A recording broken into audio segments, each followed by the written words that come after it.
Assalamualaikum warahmatullahi wabarakatuh.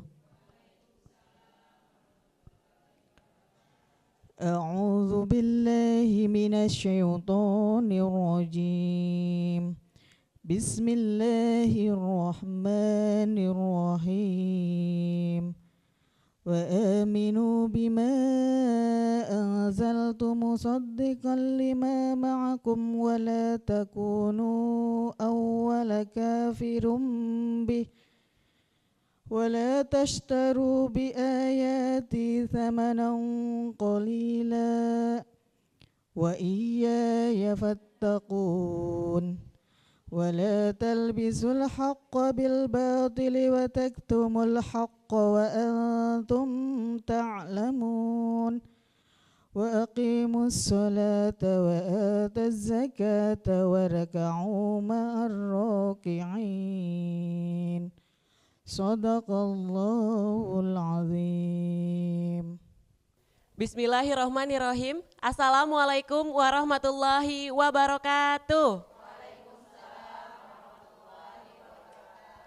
Alhamdulillahirabbil alamin wassalatu wassalamu ala asrofil anbiya'i wa mursalin wa ala alihi wa ashabi ajmain amma ba'du. Alhamdulillah di hari yang berbahagia ini kita masih bisa berkumpul bersilaturahmi di acara ngopi, ngobrol perkara ilmu. Ngopi yuk.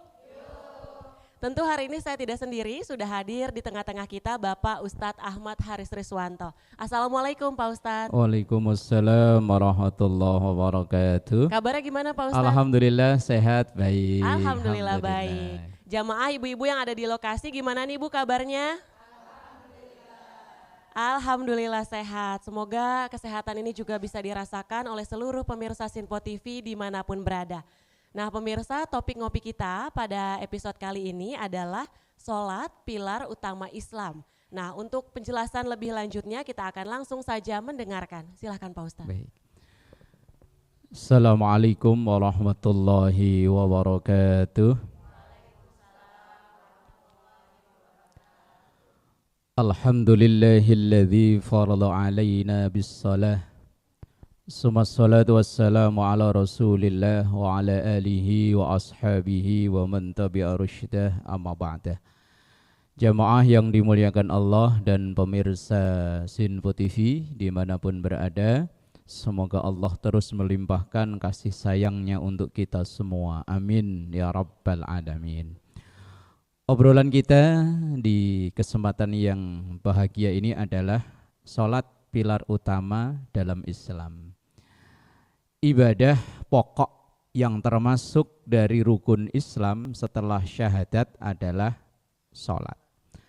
Sholat ini salah satu ibadah yang berbeda dengan ibadah-ibadah yang lainnya. Kalau ibadah lainnya, turun perintahnya itu cukup melalui perantaraan malaikat Jibril.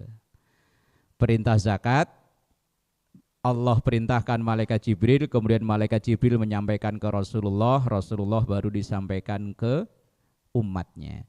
Tapi kalau sholat tidak. Sholat itu tidak melalui malaikat Jibril, Rasulullah sendiri yang langsung dipanggil oleh Allah menghadap langsung dalam peristiwa Isra Mi'raj. Yang anak-anak kalau puji-pujian sambil nunggu qomat, biasanya kan itu ya. Kemudian sholat juga menduduki posisi yang sangat penting. Dalam hadis yang sangat masyhur, as-sholatu imaduddin. Wa man aqamaha faqad aqamaddin, wa man tarakaha faqad hadamaddin. Sholat ini adalah tiangnya agama, pilarnya agama. Siapa yang kuat sholatnya, maka dialah yang menguatkan agamanya. Tapi dia yang sholatnya lemah, kadang sholat, kadang enggak, kadang sholatnya nungguin si Dul datang, Dul Fitri sama Dul, tapi ya masih lumayan lah ya, setahun 2 kali. Wa man tarakaha, tapi siapa yang meninggalkan sholat, faqad hadamaddin, sesungguhnya dialah yang rusak agama. Jadi yang rusak agama itu bukan orang yang di luar Islam sono, bukan. Perusak yang sangat berbahaya itu adalah yang dari dalam. Lah yang dari dalam orang Islam itu sendiri yaitu orang yang meninggalkan sholat yang 5 waktu itu. Makanya orang-orang tua dulu kadang kalau anaknya mau kuliah jauh, mau merantau jauh, nak kamu mau kerja apa silahkan, jaga pergaulan dan ingat jaga sholat yang 5 waktu. Kemudian setelah proses kehidupan kita berpindah ke alam berikutnya, yang pertama kali ditanyakan bukan umroh berapa kali, bukan haji berapa kali, bukan sedekahnya berapa, tapi awwalu ma yuhasabu bihil abdu yaumal qiyamah as-shalah. Yang pertama kali dipertanyakan, diproses, dipersidangkan nanti di akhirat adalah sholatnya. Fa in soluhat soluhasairu amali wa in fasadat fasadasairu amali. Kalau sholatnya bagus, bagus itu banyak kriterianya. Maka amalan yang lain ikut terbawa bagus. Tapi kalau sholatnya rusak, maka amalan yang lain akan terbawa menjadi rusak. Rusaknya sholat itu juga banyak kriteria. Lah kalau boleh dianalogikan, sholat itu ibarat kunci. Sementara amal-amal kita itu seperti ditaruh di dalam satu brankas. Kalau kuncinya bagus, sekali masuk ceklek langsung bisa dibuka. Tapi kalau kuncinya ini grepek-grepek rusak, kadang dimasukin oklek, nggak bisa masukin lagi oklek. Kalau perlu sambil digedor-gedor. Kalau ibu buka lemari atau buka pintu kadang susah. Nah itu kalau ibadah lainnya bagus tapi sholatnya rusak, itu ibarat kuncinya yang rusak. Maka sering kita ngaji kadang berulang-ulang bab sholat supaya dandani bahasa Indonesianya apa? Memperbaiki. Siapa tahu dari kesekian yang kita lakukan dalam sholat kita itu ada yang keliru. Karena rata-rata kita ini kan Islam turunan ya. Karena bapak emak Islam, kita ya ikut Islam. Bapak emak kita sholat, ikut sholat. Tapi kadang sholat kita itu hanya ikut-ikutan. Enggak tahu ilmunya yang secara detil enggak. Lah padahal nanti yang di pertama kali dikoreksi adalah sholat. Lah kalau sholatnya hanya ikut-ikutan, ya kalau yang diikuti pas kebetulan benar, alhamdulillah. Lah kalau yang diikuti pas, yang salah, kan na'udzubillah. Maka setiap kali kita hadir di majelis taklim kadang membahas bab itu, ya jangan kok itu mulu sih. Ya karena itu aja mungkin belum kita benar dengan sebenar-benarnya. Masih ada peluang-peluang untuk kita salah. Semakin kita ngaji, kadang itu malah semakin kelihatan ketidaktahuannya kita. Semakin kita belajar, oh ya yang ini belum tahu, yang ini belum tahu ini. Kalau kita diem aja di rumah kayaknya pinter banget deh. Diem aja di rumah, kayaknya pinter banget. Begitu kita keluar, berkumpul dengan orang-orang, kelihatan ya Allah ternyata kok saya bodoh banget ya. Kok bab ini banyak yang saya enggak tahu. Maka semakin ngaji, semakin belajar, bukan semakin pinter, kadang malah semakin dalam tanda kutip ya, bodoh. Artinya semakin kita ngaji, maka semakin haus ilmu. Makanya orang semakin ngaji maka semakin rajin karena merasa makin haus, makin banyak yang belum ia ketahui, termasuk dalam masalah sholat. Sehingga perintah dari Rasulullah yang agak keras itu masalah sholat. Misalnya dalam hadis begini, muru auladakum bis sholati wa hum abna'u sab'in. Perintahkan anak-anakmu untuk sholat ketika dia udah umur 7 tahun. Padahal 7 tahun itu belum balik loh ya. Wadribuhum, boleh sedikit keras. Ketika dia udah umur 10 tahun tapi masih belum mau sholat. Untuk lanjutannya insya Allah di segmen berikutnya. Wallahu a'lam bissawab. Baik, terima kasih Pak Ustadz. Nanti kita akan lanjut ngobrolnya dan usai jeda juga kita akan buka untuk sesi tanya jawab. Silakan disiapkan pertanyaannya. Tetap di Ngopi Yuk.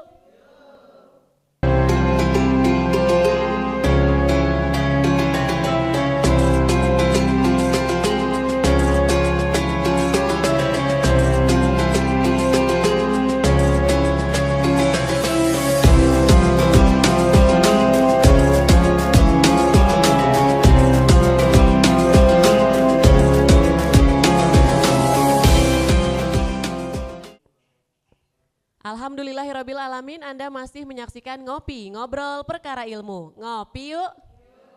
Sebelum kita lanjut ngobrolnya, terlebih dahulu akan dibuka untuk sesi tanya jawab. Untuk 2 orang penanya, silahkan sebutkan nama dan juga pertanyaannya. Bismillahirrahmanirrahim. Assalamualaikum warahmatullahi wabarakatuh. Waalaikumsalam warahmatullahi wabarakatuh. Saya dengan Rita, izin bertanya Pak Ustadz, bagaimana kalau sholatnya rajin tapi maksiatnya juga rajin? Terima kasih. Wassalamualaikum warahmatullahi wabarakatuh. Waalaikumsalam warahmatullahi wabarakatuh. Assalamualaikum warahmatullahi wabarakatuh. Waalaikumsalam warahmatullahi wabarakatuh. Saya dengan Ibu Neta izin bertanya Pak Ustadz, adakah cara khusus supaya sholat bisa khusyuk? Mohon penjelasannya. Wassalamualaikum warahmatullahi wabarakatuh. Waalaikumsalam warahmatullahi wabarakatuh. Sudah 2 pertanyaan Pak Ustadz. Yang pertama, gimana Pak Ustadz kalau sholat iya, maksiat iya, itu gimana tuh Pak Ustadz? Kemudian pertanyaan kedua, gimana sih caranya biar sholat kita tuh khusyuk gitu? Silahkan. Wah, itu pertanyaan kedua ya. Bingung nih jawabnya. Jamaah yang dimuliakan Allah dan juga pemirsa Sinpo TV, ada orang sholatnya rajin banget, tapi maksiat ya rajin. Sholat mah tekun, jamaah ya tekun, begitu selesai sholat, assalamualaikum, assalamualaikum, langsung dah. Bu tahu nggak sih itu tuh. Padahal baru assalamualaikum loh. Assalamualaikum, assalamualaikum, kadang belum wiridan sama sebelahnya, bu tahu nggak sih itu tuh. Padahal orangnya lagi di depannya. Orang yang seperti ini gimana? Kalau pakai ilmu timbangan, ya masih bagus, timbang nggak sholat. Nah, ya. Tapi sholatnya belum berpengaruh dalam perilakunya. Sholat itu kan diperintahkan oleh Allah, innas sholata tanha anil fahsyai. Sholat itu seharusnya bisa mencegah, bisa menjadi rem dari orang yang sholat itu dari melakukan hal-hal yang tidak baik. Maka kalau ada orang yang sholatnya tekun, maksiat juga tekun, maka yang perlu dipersoalkan sholatnya sudah benar apa belum. Zohirnya memang dia sholat, zohirnya ya rukuk ya sujud, tapi rukuk dan sujudnya belum bisa mempengaruhi perilakunya. Belum ada efek dalam kesehariannya. Berarti sholatnya yang perlu tanda tanya besar. Ketika kita sujud, itu pun menggambarkan betapa ini yang paling mahal ya, apalagi ibu-ibu ya, kepalanya 1, kerudungnya 216 ya.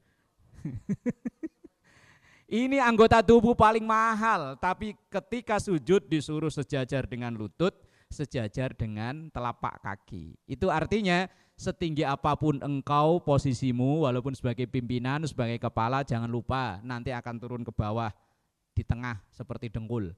Sebagai pengurus biasa, nanti bahkan menjadi rakyat jelata ada di telapak kaki. Artinya kalau orang sholatnya benar, insya Allah jauh dari sifat sombong. Assalamualaikum ke kanan, assalamualaikum ke kiri. Salam itu artinya damai dengan tetangga kanan, damai dengan tetangga kiri. Lah ada orang sholat kok tetangga kanan, kiri, depan, belakang, atas, bawah nggak ada yang akur. Tinggalnya di apartemen bu, kan atas bawah kan? Lah iya di rumah susun ya atas bawah, enggak ada yang akur walaupun sholatnya jidat sampai hitam, dengkul sampai kapalen. Itu harus ada pertanyaan besar, sholatnya sudah bener apa belum. Ini buat ngukur diri sendiri, ya Allah saya ini sholat ya enggak pernah ketinggal, tapi mulut kok kayak enggak ada remnya ya Allah. Sholatnya yang perlu dikoreksi. Yang kedua, ini pertanyaan yang berat untuk dijawab nih. Cara sholat khusyuk. Saya itu udah membaca berbagai macam buku yang di situ tertulis 33 cara sholat khusyuk. Ada yang 50 cara sholat khusyuk, 100 cara sholat khusyuk. Tapi prakteknya kok yo angel. Apa saya sendiri apa ada temennya ini? Nah, iya. Kalau teori mah saya bisa berbagi. Pertama yang sering baju saya yang buku-buku yang saya baca, sempurnakan wudhunya. Jangan yang penting asal basah, asal kecepek kelihatan wudhu, jangan. Terutama yang bagian-bagian yang sering terlewatkan ketika wudhu, mohon maaf, ketika ibu pakai baju lengan panjang, Mau kayak apapun ini sikut harus terkena air ketika wudu. Ini kalau pakai baju yang modelnya nggak bisa diangkat kemudian wudu sekenaannya. Awali dari wudunya. Wudunya yang benar, yang bersih. Kemudian yang kedua, untuk tips cara sholat adalah ketika sholat usahakan selalu pandangan fokus ke masjid. Masjid itu artinya tempat sujud situ. Karena kalau madhep ke sono, lihat sekitar, apalagi kalau ibu sholat berjamaah di masjid, lihat depannya ada yang mukenanya bagus, model terbaru. Waduh, oh itu berapa harganya ya? Kalau online berapa ya? Kalau ke pasar Tanah Abang berapa ya? Antar pulang minta duit sama laki. Ya Allah, fokus ke masjid kecuali ketika tahiyat. Ketika tahiyat pandangan mata bergeser ke jari. Tapi selain itu pandangan ke satu titik yang kita tuju yang nanti akan menjadi tempatnya ini loh. Apa namanya? Jidat apa kening? Kening apa jidat? Terserah itu apalah namanya. Kemudian yang ketiga, berusaha untuk memahami apa yang kita baca. Nah ini yang sulit termasuk Bu. Karena kita sholatnya tadi. Di awal saya bilang kita ini karena Islam keturunan, jadi ya sembuh sholat ya asal. Berusaha memahami apa yang kita baca. Ketika kita sholat, ketika doa, seringnya kita enggak fokus karena yang kita baca itu kita enggak ngerti. At-tahiyatul mubarakatus sholawatut thayyibatulillah, artinya wes pokoknya dulu ngapalin itu ya itu ya. Ketika doa kunut Allahumma hdini fiman hadait wa afini fiman hait. Artinya apa Bu? Itu tangannya kok ngada minta apa? Ya pokoknya begini aja lah. Kadang yang ketika kita doa, ketika kita sholat, pikiran kita enggak sinkron itu karena kita enggak paham sama sekali apa yang kita baca. Kalau kita sedikit memahami, mempelajari apa yang kita baca, insya Allah agak terbantu untuk bisa konsentrasi itu. Walaupun untuk konsentrasi karena mengendalikan badan itu jauh lebih mudah daripada mengendalikan pikiran. Allahu Akbar. Ya Allah, aku belanja bawa uang 200.000 kok cuma dapat ke situ doang. Ya Allah, ya Allah. Kemudian usahakan ketika sholat dalam posisi yang paling nyaman. Ketika lapar ya makan, ketika aus ya lah ngantuk ya ilangin ngantuknya, bikin kopi kayak mandi kayak apa. Makanya sampai masjid ini dibikin ruangan AC, karpet ini biar kalau sholat itu nyaman. Lah kalau ruangannya gerah, panas kan sambil Allahu Akbar. Di rumah ya begitu, kondisikan sangat nyaman. Ya mungkin kalau nyamannya kita pakai AC kalau perlu. Sajadah sekarang bagus-bagus, empuk-empuk. Begitu sujud malah ketiduran. Ya Allah. Dan yang terakhir, cukup cara yang agak singkat, banyak berdoa. Mohon pada Allah. Di antaranya ya muqallibal qulub sabbit qalbi ala dinik. Ya Allah, kuatkan hati ini biar enggak bolak-balik sholatnya di rumah, orangnya pikirannya ke pasar dan lain-lain. Insya Allah dilanjut, wallahu a'lam bishawab. Baik, terima kasih Pak Ustadz. Nanti usai jeda kita akan lanjut ngobrolnya. Tetap di Ngopi Yuk.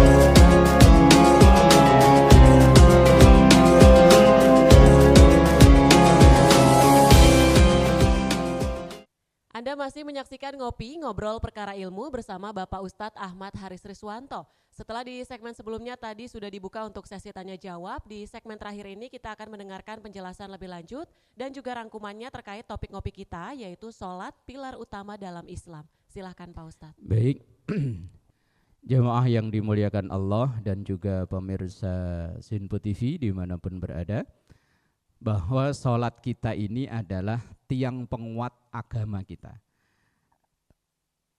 Dalam hadis yang saya bacakan di segmen sebelumnya, wa muru auladakum bis salati wa hum abna'us sab'in. Perintahkan anak-anak kita untuk sholat, ajarkan anak-anak kita untuk sholat ketika anak udah memasuki usia 7 tahun. Seringlah kita ajak anak-anak kita sholat. Walaupun mungkin anak kita belum usia baligh, ajarkan. Ini adalah perintah wajib untuk orang tua, walaupun anak itu belum berkewajiban sholat. Kemudian wadribuhum, boleh sedikit keras. Bahkan teks hadisnya wadribuhum, memukul. Tapi memukulnya tentu kita tahu caranya kan ya. Memukul anak supaya anak itu terdidik tapi tidak tersakiti. Jangan mukul anak pakai kaso. Ya Allah. Kadang ya Allah saya agak ini, kadang ketika ada ibu enggak ingat ketika melahirkan kayak apa, tapi begitu anaknya dipukulin, dicubitin, ya Allah, dulu melahirnya padahal ya kalau saya sih enggak ngalami ibu-ibu ini loh. Ketika anak umur 10 tahun kok belum mau sholat, kita boleh mendidik dengan sedikit keras. Kita ini sering lebih khawatir ketika anak kita kesehatan fisiknya terganggu. Makanya seringnya kita kalau anak pulang sekolah, pulang dari mana-mana yang kita tanya udah makan belum? Tapi jarang orang tua yang bertanya ketika ketemu anaknya udah sholat apa belum. Padahal kalau anak itu masih berada dalam tanggungan kita, itu masih wajib bagi kita untuk selalu mengarahkan anak dengan itu. Itu tanggung jawab kita. Lah nanti ketika anak itu udah usia balik, usia mukallaf, udah dewasa, kembali ke anak itu. Yang penting kita tetap sudah mengajarkan dulu, mendidiknya bahkan sedikit keras untuk anak itu biar istiqomah dengan sholatnya. Dan ibadah yang enggak bisa ditawar diantaranya sholat itu. Puasa bisa, walaupun bagi ibu-ibu ada diskon. Per bulannya ada berapa hari Bu? 7 hari. Kalau yang nifas malah agak lamaan ya. Kadang sampai keenakan, bablas, enggak sholat-sholat. Uzur yang dibenarkan dalam sholat, dalam kajian fikih cuma ada 2. Yaitu an-naum, tidur, wan nisyan, dan kelupaan. Uzur yang dibenarkan dalam sholat cuma 2 ini. Kalau jalan-jalan boleh enggak? Enggak, harus tetap sholat walaupun ada rukhsah, ada dispensasi dengan jamak, dengan qashar, tapi meninggalkan sholat enggak bisa. Orang sholat yang diampuni ketika lewat dari waktunya alasannya cuma 2, ketiduran. Yang namanya ketiduran itu kan enggak tiap hari ya, sesekali. Lah kalau tiap hari ya bukan ketiduran, kebiasaan. Atau mungkin kelupaan, saking sibuknya sampai lupa waktu duhur, tahu-tahu udah asar. Maka istiqomah dengan sholat kita perbaiki dengan sholat kita dan untuk anak-anak kita semua. Karena sholat adalah pilar utama dalam Islam. Wallahu a'lam bishawab. Baik, terima kasih Pak Ustadz. Semoga melalui topik ngopi kita pada hari ini bisa menambah ilmu kita untuk meningkatkan ketakwaan hanya kepada Allah Subhanahu wa taala. Amin amin ya rabbal alamin. Akhir kata, saya Tiara Dianti mewakili seluruh kerabat kerja yang bertugas pamit undur diri. Terima kasih. Wassalamualaikum warahmatullahi wabarakatuh. Waalaikumsalam. Astaghfirullahaladzim laqal ma'bud. Bismillahirrahmanirrahim. Alhamdulillahi rabbil alamin. Allahumma salli ala sayyidina Muhammad. Rabbana taqabbal minna salatana wa ruku'ana wa sujudana wa ta'mim taqsirana ya Allah ya rabbal alamin. Sallallahu ala sayyidina Muhammad wa ala alihi wa sahbihi wa sallam. Walhamdulillahi rabbil alamin. Wassalamualaikum warahmatullahi wabarakatuh.